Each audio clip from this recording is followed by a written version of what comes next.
नमस्कार, मैं तनुज दीक्षित। आप मेरे साथ देख रहे हैं द न्यूज 15।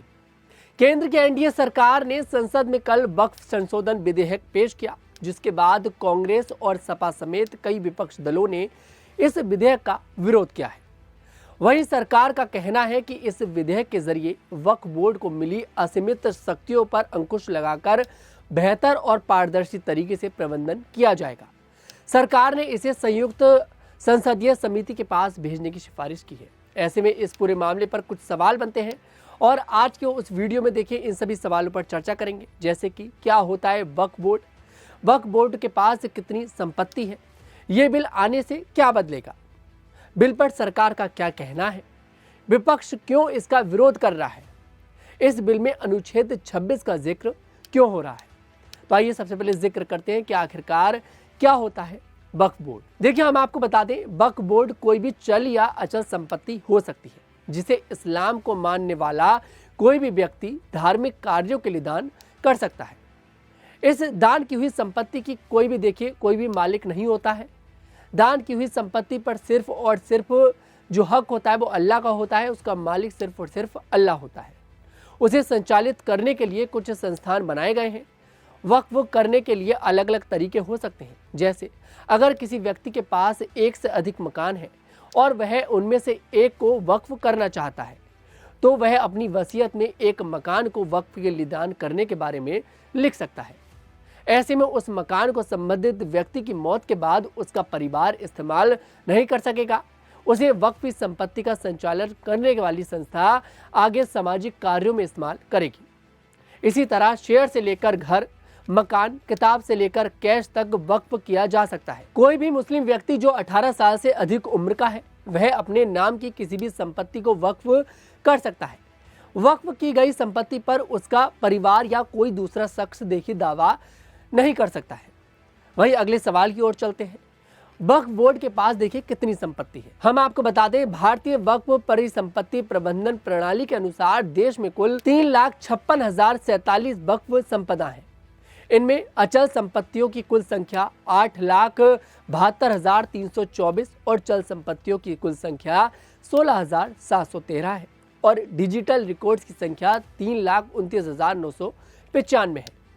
पिछले कई दिनों से चर्चा थी कि सरकार संसद में वक्फ बोर्ड में संशोधन से जुड़ा विधेयक देखिए पेश कर सकती है। केंद्रीय अल्पसंख्यक मामलों के मंत्री किरेन रिजिजू ने 8 अगस्त को लोकसभा में वक्फ संशोधन विधेयक 2024 और मुसलमान वक्फ निरीक्षण विधेयक 2024 देखिए पेश किया। 40 से अधिक संशोधनों के साथ वक्फ संशोधन विधेयक में मौजूदा वक्फ अधिनियम में कई भागों को खत्म करने का प्रस्ताव है। इसके अलावा विधेयक में वर्तमान अधिनियम में दूरगामी परिवर्तन की बात की गई है। इसमें केंद्रीय और राज्य वक्फ बोर्ड में मुस्लिम महिलाओं का प्रतिनिधित्व सुनिश्चित करना भी शामिल है।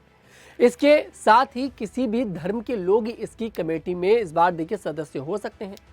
अधिनियम में आखिरी बार 2013 में संशोधन किया गया था।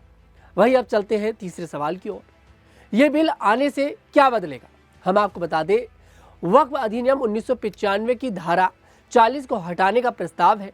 इसी धारा के तहत तो बोर्ड को शक्तियां थीं, वह किसी संपत्ति के वक्फ संपत्ति होने का निर्णय ले सके। विधेयक में एक केंद्रीय पोर्टल और डेटाबेस के जरिए वक्फ संपत्तियों के पंजीकरण का प्रस्ताव है।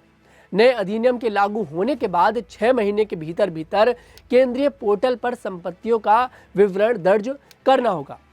इस विधेयक में नई धाराएं 3A, 3B और 3C शामिल करने का प्रावधान है। ये धाराएं वक्फ की कुछ शर्तों, पोर्टल और डेटाबेस पर वक्फ का विवरण दाखिल करने और वक्फ की गलत घोषणा से जुड़ी हैं। विधेयक में वक्फ की गलत घोषणा को रोकने का प्रावधान है। अब किसी भी संपत्ति को वक्फ संपत्ति के रूप में दर्ज करने से पहले सभी संबंधितों को उचित सूचना देना होगा। नए विधेयक में एक अहम बदलाव कलेक्टर की मध्यस्थ की भूमिका को लेकर किया गया है। अब जिला कलेक्टर को यह तय करना होगा, उन्हें यह पूरा अधिकार होगा कि कोई संपत्ति वक्फ की है या फिर सरकार की। धारा 3C में कहा गया है कि इस अधिनियम के लागू होने से पहले या बाद में वक्फ संपत्ति के रूप में पहचानी गई या घोषित की गई कोई भी सरकारी संपत्ति वक्फ संपत्ति नहीं मानी जाएगी। वहीं अब ये सवाल आता है कि आखिरकार बिल पर देखिए सरकार का क्या कहना है। मैं आपको बता दूं, केंद्रीय मंत्री किरेन रिजिजू ने सदन में विधेयक पर चर्चा करते हुए कहा कि यह बिल सच्चर कमेटी की सिफारिशों के आधार पर ही लाया गया है। इसी में कहा गया है कि सरकार और केंद्रीय वक्फ बोर्ड में 2 महिलाएं होनी चाहिए। इसी में की गई सिफारिशों को लागू करने के लिए हम यह बिल लेकर आए हैं। इस बिल में जो भी प्रावधान है उसमें संविधान के किसी भी अनुच्छेद का उल्लंघन नहीं किया गया है। किसी का हक छीनने की बात तो छोड़िए, यहाँ पर यह बिल उन्हें हक देने की बात करता है और ये उसी लिए लाया गया है जिन्हें आज तक उनका हक नहीं मिला है। उन्होंने कहा कि पहले भी कई बदलाव हो चुके हैं। 1995 में जो संशोधन किए गए थे उन्हें 2013 में लाए गए संशोधनों के जरिए निष्क्रिय कर दिया गया है, इसलिए यह बिल लाना पड़ा है। 1995 का वक्फ संशोधन विधेयक पूरी तरह से निष्प्रभावी रहा है, इसलिए यह संशोधन करना पड़ रहा है। रिजिजू ने विपक्ष से कहा कि इस बिल का समर्थन कीजिए, करोड़ों लोगों की दुआएं मिलेंगी। वक्फ बोर्ड पर चंद लोगों ने कब्जा किया है। आम मुसलमानों को जो इंसाफ नहीं मिला उसे सही करने के लिए यह बिल लाया गया है। वहीं देखिए, इस पूरे बिल पर विपक्ष का क्या कहना है। यहाँ पर ये बड़ा सवाल खड़ा होता है कि आखिरकार विपक्ष इस बिल का देखिए विरोध क्यों कर रहा है। हम आपको बता दें, लोकसभा में विपक्ष ने मांग उठाई है कि वक्फ संशोधन विधेयक को लोकसभा में पेश करने के बाद इसे जांच के लिए संसद की स्थायी समिति को भेजा जाए। कांग्रेस सांसद प्रमोद तिवारी ने कहा कि सरकार को बिल लाने से पहले मुस्लिम संगठनों से बात करनी चाहिए थी।